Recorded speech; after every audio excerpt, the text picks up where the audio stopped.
안녕하세요. 노사의 성경 서원입니다. 오늘은 요한복음 16장 23절에서 33절 말씀을 통해서 세상을 이겼노라 라는 주제로 살펴보고자 합니다. 먼저 그날에 이렇게 제목을 좀 붙여 보았습니다. 23절에서 27절 말씀까지인데, 그날에는 너희가 23절 아무것도 내게 묻지 아니하리라. 내가 진실로 진실로 너에게 이르노니 너희가 무엇이든지 아버지께 구하는 것을 내 이름으로 주시리라. 이렇게 됐거든요. 그날에 사실 우리가 생각해 봐야죠. 22절 그 이전을 보면은 요한복음 16장 22절 말씀, 20절, 21절, 20절 말씀 이렇게 보면은 내용은 세상이 빼앗을 수 없는 기쁨이 있단 말이에요. 이게 그리스도를 다시 만났을 때, 이게 뭐 예수님 내가 돌아가시고 올 텐데 너희들이 가지고 있는 기쁨을 빼앗지 못할 것이다 그랬단 말이에요. 그러니까 예수님이 돌아가시고 부활하셔서 우리와 다시 만나실 때 그날에 이렇게 되는 거죠. 이날이 되면 물을 필요가 없어요. 다 알게 되니까. 우리가 거듭났을 때 오는 기쁨이 있죠. 기쁨, 평안, 온유, 기타 등등 여러 가지 성령의 열매들이 있단 말이에요. 우리가 예수님을 믿고 살면서 자주 그걸 잊어버리는 거죠. 그리고 늘 부족하다고 착각해서 사는 거예요. 그런데 우리는 이미 예수님을 나의 주라 그렇게 고백했다면 그날이 되는 거지요. 그래서 늘 우리가 이제 이런 믿음으로 살아가야 된다.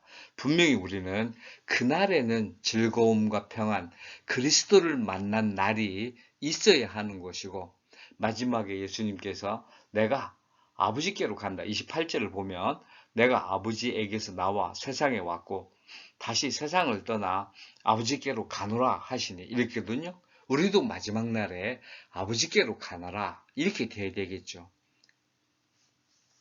무엇이든지 구하면 아버지께서 주신다. 이미 23절 말씀에 있는데, 이게 먼저 예수님 내 이름으로 구하고 그렇게 안 하고 너희가 먼저 구해라 이렇게 지금 얘기했잖아요. 다시 한번 그 23절 보면 그날에는 너희가 내게 아무것도 묻지 아니하리라. 내가 진실로 진실로 너희에게 이르노니 너희가 무엇이든지 아버지께 구하는 것을 내 이름으로 주시라. 아버지께 구하는 거, 무엇이든지 구하는 거란 말이에요. 그러니까 예수님이 내 이름으로 하기 전에 이미 너희가 구해서 한번 받아봐라. 이렇게 한 거죠. 세상에 생각해 보세요. 우리는 예수를 믿으니까 예수님의 이름을 알지만 아직 믿지 않는 사람들은 자기가 들어서 알고 있을 뿐이지 그게 아는 게 아니잖아요. 그 사람들에게 예수님의 이름으로 기도하세요. 이렇게 하기 전에 당신이 뭔가 원하는 게 있으면 기도해봐. 그리고 그렇게 되면 하나님이 계신 거야. 우리가 그렇게 말할 수 있잖아요. 꼭 엄숙하게 그리스도의 이름으로 구하지 않으면 이렇게 굳이 안 해도 되는 거니까 말이죠. 우리도 급할 때 이런 경우가 있잖아요. 그것까지도 예수님이 다 해 주시는 거죠. 사실 무엇이든지 구하면 이거 가능한 것은 구약시대 때 제사장이 양이나 희생제물을 바친 거 아니겠어요? 그런데 그들의 죄가 용서됐단 말이에요. 죄의 용서는 하나님의 무조건적인 사랑과 그리스도의 대속의 죽음, 보혈의 피가 있어야 되는 거 아니겠습니까? 그래서 구약시대 때도 이미 죄의 용서가 있었다는 건 다 예수님의 복을 받고 있었다. 이렇게 봐야 하는 거죠. 그러니까 예수님이 이제 내 이름으로 주시리라. 이름으로 주시는 게 뭐예요? 진리와 영생, 속죄와 구원, 기타 여러 가지가 되겠죠.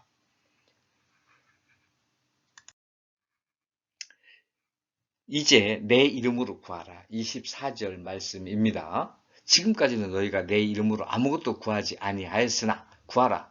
그리하면 받으리니 너희 기쁨이 충만하리라. 이제는 구하라고 하시는 거. 이게 너희가 지금 받아봤어. 사실은 제자들이 예수님과 함께 예수님이 하늘에 기도할 때 만나가 내리고 떡이 아주 만나는 이 뭡니까? 그 5천 명이 먹고 말이에요. 보리떡 5개로 38년 된 병자가 일어나고 죽은 자가 살고 막 이러는 거 아니겠습니까? 다 제자들이 봤단 말이에요. 그 일을 사도행전에 가게 되면 제자들이 그렇게 하죠. 베드로와 요한이 말이죠. 은과 금은 내게 없지만 내게 있는 것 예수 그리스도의 이름으로 명하노니 일어나 걸어라. 이게 예수님의 이름으로 그들이 구한 거지요. 이건 다 비유에 이따가 비유가 또 나오니까 참 조금 있다가 이제 말씀을 드리고 하고 받아서 기쁨이 충만하게 된다. 자주간 예수님께 받으면 기쁨이 충만해 평안하고 말이죠. 이제 25절 말씀 이것을 비유로 너에게 일렀거니와 때가 이르면 다시는 비유로 너에게 이르지 않고 아버지에 대한 것을 밝히 이르리라. 비유는 이게 비교하여 깨우치다 이런 것이거든요. 파르레스야 이렇게 돼 있는데 파르레스야가 비유라는 말이죠. 어쩔 때는 풍유 이렇게 번역되기도 해요. 또 좀 의역을 하면 잠언이나 격언 이런 걸로 번역될 수도 있어요. 파르레스야. 여기에서는 물론 이제 비교해서 깨우치다 이거지만요. 지금 이것을 너에게 일렀거니와 때가 이르면 다시는 비유로 너에게 이르지 않고 이렇게 했는데 이게 뭐죠? 예수님이죠. 이게 어떤 사람은 성경을요. 교훈으로 좋지. 사람들이 본받을 만한 거야. 이런 식으로 생각하는 사람들이 있어요. 그렇게는 안 됩니다. 하나님이 우리에게 말씀하실 때는 당신을 직접 보여주실 수가 없기 때문에 전부 비유로 하셨어요. 그런데 믿는 자에게는 밝히 드러냈다고 하셨거든요. 그게 예수님을 예수님으로 믿는 거죠. 하나님의 아들로 믿음 비유가 아니죠. 여기 지금 대체로 지금 비유는 뭐냐면 우리가 비교할 수 있는 것은 아까도 잠시 말씀드렸지만 구약시대 때 대제사장들이 1년에 한 번씩 속죄의 제물 또는 하나님께 예배를 드렸단 말이에요. 그리고 반드시 희생 제물을 가지고 들어갔습니다. 이게 그리스도를 비유한 거죠. 모형이라고도 하고 그렇게 얘기하지 않습니까? 그러면 성경은 그런 것에 비해 이제 성경은 말이죠. 하나님을 드러내시는 우리에게 보이시는 그런 부분에 있어서 이건 진리이자 실제인 거지요. 지금 비유가 아니고 구하고 받는 구한 것을 받는 실제 상황이에요. 현장이지요. 구하는 건 뭐예요? 그리스도라고 저는 생각해요. 받는 건 뭐예요? 성령이지요. 우리가 나 먹고 사는 걸 구하는 게 아니고 그리스도를 위한 것. 정말 우리가 구해야 할 것은 나에게 그리스도를 믿게 하옵소서. 그리스도를 나의 구주가 되게 하옵소서. 그리스도와 함께 살게 해 주옵소서. 이것이 우리가 해야 할 것이다 이거죠. 이렇게 구했을 때 받는 건 다 성령의 깨우침으로 받는다 이렇게 보는 것이에요. 그래서 성경에 구하라 그러면 주실 것이요. 찾으라 두드리라. 다 뭐죠? 사실 가장 핵심은 하늘나라, 영생을 두드리는 거죠. 자기 죄의 속죄를 두드려야지 내가 오늘 직장 취업해야 되니까, 먹고 살아야 되니까, 내 몸이 아프니까 중요하지만 우선순위가 바뀌어져서는 안 되는 거죠. 그건 분명히 하나님을 구하고 이르면 다 부산물로 주어질 것이다. 우리의 믿음이 부족한 것이지 하나님이 역사하지 않는 것이 아닙니다. 자꾸만 내가 기도했더니 안 되더라. 그렇지 않아요. 내가 기도 못했는데도 나에겐 영생이 있거든요. 내가 한 게 아무것도 없는데 나는 영생이 있단 말이에요. 이게 기도해서 간구해서 한 거죠.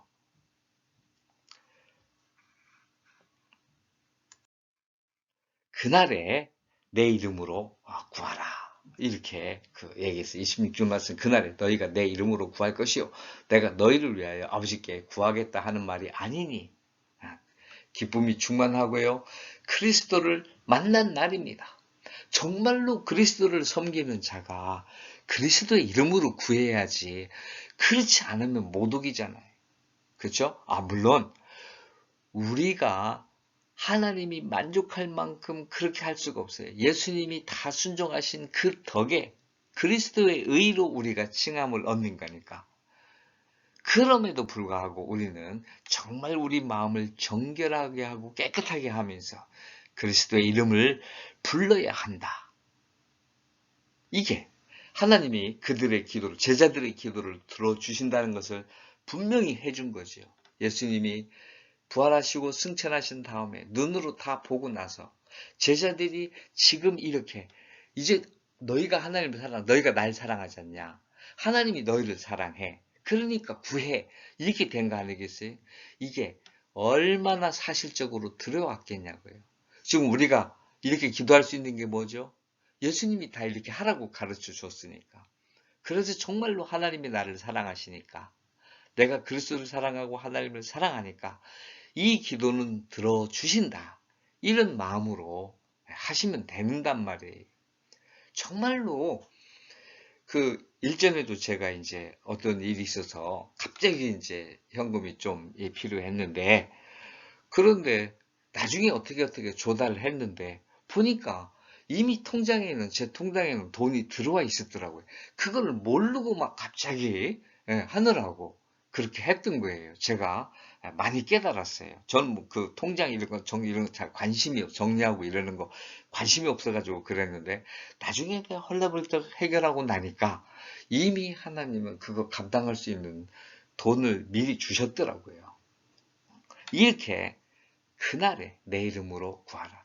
그리스도를 구하면, 그를 위해서 헌신하며 희생하며 살고자 하면 하나님이 분명히 은혜를 베푸신다. 그날에 우리에게 살면서 늘 그날이 그날로 살면 좋겠습니다. 28절에 30절입니다. 아버지께로 가노라. 28절 말씀에 내가 아버지에게서 나와 세상에 왔고 다시 세상을 떠나 아버지께로 가노라 하시니, 이거는 뭐예요? 전적으로 육신을 입으신 그리스도에 대해서 말씀하는 겁니다. 이게 세상을 떠나 아버지께를 떠나, 미안해요. 아버지께로부터 세상을 떠나 이제 세상을 떠나 아버지께로 가노라. 제가 이제 그걸 뺐는데, 이렇게 육신으로 오신 거지요. 그래서 그리스도는 사람이시다, 인자이시다, 이런 게 증명이 될 수밖에 없는 거죠. 이게 세상에 오신 것, 그리고 세상을 떠나는 것 자체가 우리에게 세상을 이겼노라, 그렇게 되는 거죠. 그날이 있는 것도 예수님이 세상을 이겼기 때문에 말이죠. 그리고 이제 또 비유로 아니하시니, 29절 말씀 보게 되면 제자들이 말해요. 지금은 밝히 말씀하시고 아무 비유로도 하지 아니하시니, 내가 이제 아버지께 나와서 아버지께로 간다. 사실은 제자들이 이렇게 얘기할 수 있는 건 자기들이 이제 예수님이 무슨 말씀을 하시는지 확연히 알게 된 거예요. 무엇보다도 뭐죠? 너희가 나를 사랑하지 않니? 하나님이 너희를 사랑해. 그러니까 너희가 구하면 돼. 이런 게 굉장한 자신감을 줬을 거 아니겠습니까? 그러니까 이게 비유가 아니구나. 이건 실제구나. 이렇게 된 거 아니에요. 결국 이건 뭐예요? 그리스도의 몸으로 하셨다는 거죠. 비유가 아니라 지금 예수님이 몸소 다 해오신 걸 말씀하신 거 아니겠어요? 이게 제자들의 눈이 밝아진 거지. 영안이 밝아진 거죠. 만일에 예수님이 영으로 돌아가셨다면 이건 성경이 성립되지 않아요. 있을 수가 없어요. 우리는 도저히, 그러면 영으로만 거룩하게 계셨으면 믿지 못해요. 정말로 성육신은 하나님께서 우리를 위해서 당신을 땅으로 낮추시신 겸손이시다, 이렇게 믿을 수밖에 없는 하나님의 구속의 은혜입니다. 제자들이 믿는 게 뭐냐, 이렇게 예수님이 세상을 승리해 놓으셔서 믿게 된 거죠. 지금 30절 났습니다. 우리가 지금이에요. 주님께서 모든 것을 아시고 또 사람의 물음을 기다리지 않는 줄 알았나이다. 이로써 하나님께로부터 나오심을 우리가 믿사옵나이다.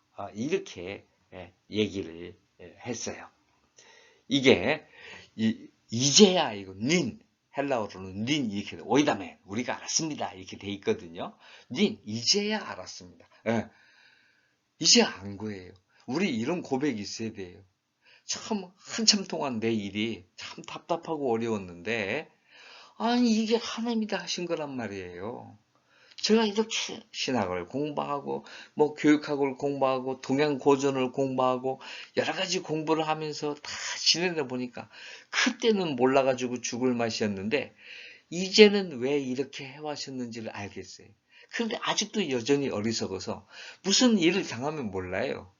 그리고 나서 조금 더 깨닫고 또 기도하다가 성경 보다가 혹은 길을 가다가 어떻게 뭐 계속 그 문제를 생각하다가 어느 순간에 제가 이렇게 깨닫게 되는 거예요. 우리가 뭘 깨달아야 되죠? 우리 제자들이 깨달은 삼중 말씀. 주님이 모든 것을 아시는 걸 알았어요. 그리고 주님은 사람의 질문을 기다리지 않아요. 사람의 물음을 기다리지 뭐 어쩌고저쩌고 묻을 필요가 없어. 다 알아서 해주신다는 거죠. 그리고 뭐예요? 하나님께로 나오셨다. 이게 인생의 미천이죠. 이거보다 더 중요한 게 어디겠습니까? 결국 제자들이 죽음을 걸고 그리스도를 전할 수 있었던 것은 이것 때문이었다. 이렇게 우리가 믿을 수 있는 거죠. 세상을 이겼노라. 31절 말씀입니다. 예수께서 대답하시되 이제는 너희가 믿니? 이런 말이에요. 아르티, 지금이에요. 피스투에테, 너희가 믿느냐? 이건 뭐 명령형으로 믿으라도 해도 청유형으로 될 수도 있어요. 보통은 청유일 때면 피스티오멘 이렇게 되고 우리가 이제 믿자 이런 말이 되는데 여기가 너희가 믿는구나. 믿니? 이런 정도. 왜? 32절 말씀 보세요. 보라 너희가 다 각각 제 곳으로 흩어지고 나를 혼자 둘 때가 오나니 벌써 왔도다. 그러나 내가 혼자 있는 것이 아니라 아버지께서 나와 함께 계시느니라. 믿는다고 다 도망갈 거야. 이런 말이잖아요. 다 이게 우리 모습이잖아요. 뭐 은혜가 되고 성경 보다가 기도하다가 뭐 충만해가지고 할 때는 말을 하지요. 내가 믿습니다. 이렇게 하겠습니다. 그리고 그 자리를 떠나거나 나오거나 상황이 어려워지거나 한다면은 예수님 버리는 거지. 늘 예수님은 혼자 계실지 몰라요. 나에게로부터 말이죠. 그런데 예수님의 대답이 아버지께서 나와 함께 계신다. 이걸 이제 우리가 꼭 예수님께 배워야 할 교훈이죠. 아버지께서 나와 함께 하시다. 임마누엘이잖아요. 그렇죠. 저도 살다 보면 저와 함께 하겠다고 했던 사람 또는 믿을 만하다고 생각했는데 자기 곳을 가는 분들이 계시더라고요. 우리는 이렇게 가는 분을 이해해야 되고 하나님이 나와 함께 하심을 늘 해야 되는 거죠. 그리고 마침내 이것을 너희에게 이르는 것은 너희로 내 안에서 평안을 누리게 하려 함이라. 세상에서 왜? 하나님이 함께 계시니까요. 이게 평안을 누리게 하는 거죠. 너희가 환난을 당하나 담대하라. 내가 세상을 이겼노라. 이게 뭐죠? 세상의 모든 가설과 이론들이 무너지고 새하늘과 새 땅, 새로운 하늘나라의 가치체계가 세워진다는 거죠. 그 모든 것이 끝장난 거예요. 세상의 모든 원리 원칙은 그것이 하나님의 법도 안에 있는 것이 아니라 다 쓸데없는 것이 돼버렸다는 말이죠. 이것이 세상을 이긴 겁니다. 우리가 그날에 살면서 그 날을 살면서 세상을 이기는 여러분과 제가 되기를 소원합니다. 감사합니다.